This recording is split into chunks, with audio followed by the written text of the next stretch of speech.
E já estamos na área para falar da 8ª rodada do Campeonato Amazonense e rodada essa que marca a mudança de liderança. Vamos falar sobre isso, mas antes, é claro, roda a nossa vinheta.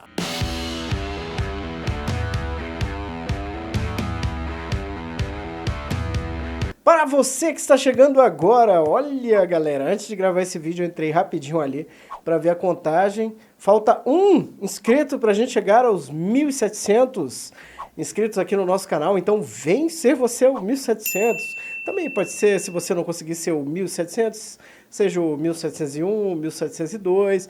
O importante é você vir fazer parte aqui desse canal que só cresce e que a gente fala muito de futebol amazonense, fala muito do nosso Barezão, mas fala também de Série D, fala também de Série C, que são as competições em que os nossos times estão disputando. Mas hoje vamos falar de Barezão, porque chegamos aí à 8ª rodada, galera. Vamos botar aqui na tela a classificação como ficou. E a gente tem um novo líder, abemos um novo líder, esse líder é o Amazonas, que, por conta da vitória em cima do Manaus, chegou aos 16 pontos. Temos o Manauara na segunda colocação com 14, o Princesa aí caiu para a 3ª posição, hein, depois de sofrer a sua primeira derrota no Barezão. O Manaus está na 4ª posição com 12 pontos, o Nacional na 5ª posição com 10, o Parintins em 6º lugar com 8 pontos, o Rio Negro na 7ª posição com 7, o Iranduba na 8ª posição com 3 pontos, aí depois de alcançar o seu 3º empate, e o Operário, hein, que marcou o seu primeiro pontinho aí no Campeonato Amazonense, depois do empate contra o Iranduba. Vou colocar aqui na tela os resultados da 8ª rodada, né? Como eu falei para vocês, o Amazonas acabou vencendo o Manaus por 1-0, o Operário empatou com o Iranduba 0-0, tivemos outro empate também entre Nacional e Manauara, e tivemos aí o Parintins vencendo o Princesa dos Solimões. Manaus e Princesa perderam nessa rodada, mas nunca é demais lembrar que as duas equipes entram em campo esta semana na disputa da Copa do Brasil. O Manaus vai enfrentar o Camboriú fora de casa e o Princesa recebe o Ituano no Gilbertão, osso duríssimo.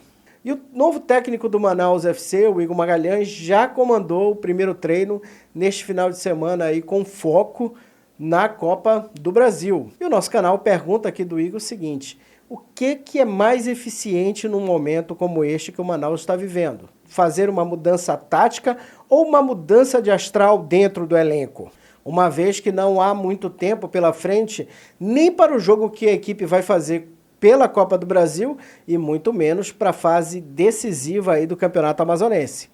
É verdade, agora o tempo é curto, nós temos uma importantíssima partida aí, que é a Copa do Brasil, né? Então não dá tempo para se colocar muitas ideias, o que nós temos que corrigir algumas coisas, alguns comportamentos, é lógico que pode ser melhorado, né?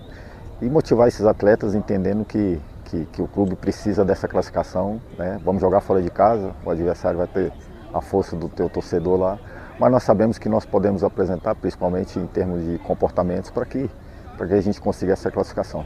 Eu sei que o episódio é do Barezão, mas nunca é demais a gente falar aqui de Copa do Brasil, porque ela tem uma importância muito grande para as duas equipes, né? Tanto para o Manaus quanto para o Princesa dos Solimões.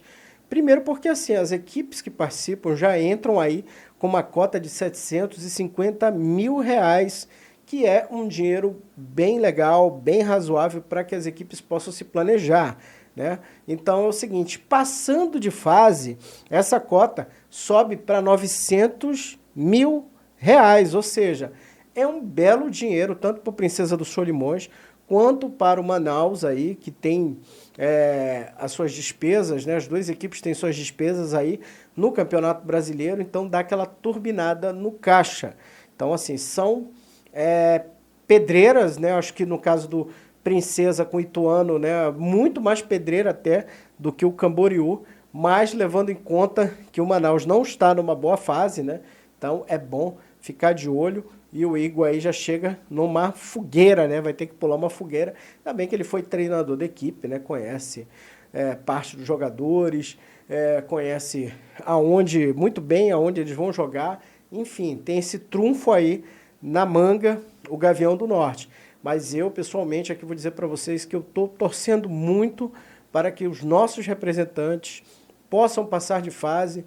A gente sabe que é pedreira, a gente sabe que é difícil, mas é aquela coisa, né, galera? Acreditar sempre, porque, e principalmente pensando aí no reforço de caixa que uma segunda fase vai trazer aí, pode trazer para as duas equipes. Vamos voltar para o Brasão e eu tenho uma confissão para fazer a vocês aqui, porque eu não fiquei de olho no sábado no confronto entre o Manaus e o Amazonas. Eu estava muito mais interessado em saber se finalmente a gente já ia poder conhecer o rebaixado, né, cara? Então eu fiquei de olho ali assistindo a transmissão de Operário e Iranduba. E, cara, que jogo foi esse, velho?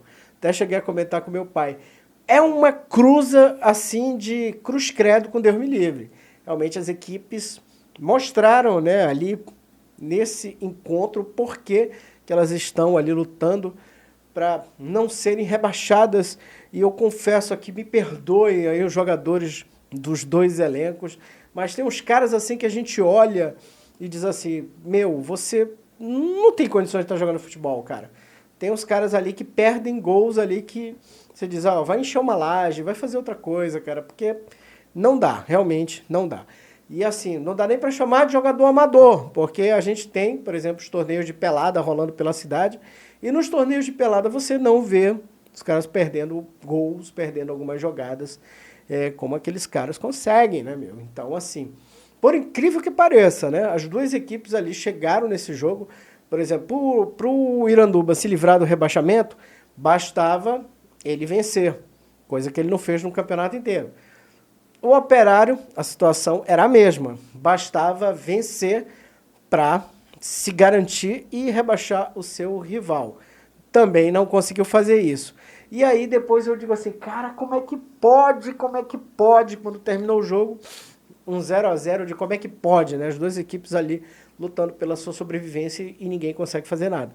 E aí eu chego à seguinte conclusão, pode, sim pode, e na verdade o empate era o resultado mais óbvio desse encontro, né? Porque as duas equipes realmente estão ali no mesmo nível e sorte maior ou competência, né? Vamos aqui dar o braço à torcida do Iranduba, que pelo menos ele conseguiu empatar 3 jogos.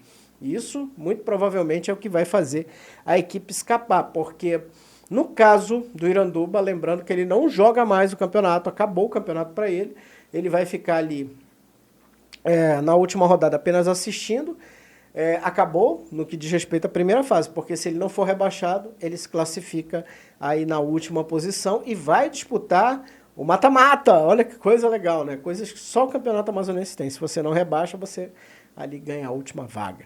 E aí, a última missão ficou para o Operário.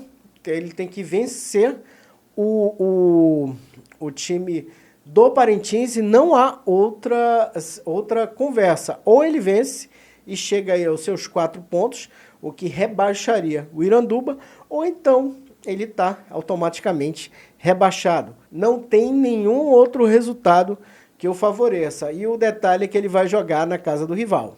Então, nunca é demais lembrar que a gente para o Campeonato Amazonense durante essa semana por conta da Copa do Brasil.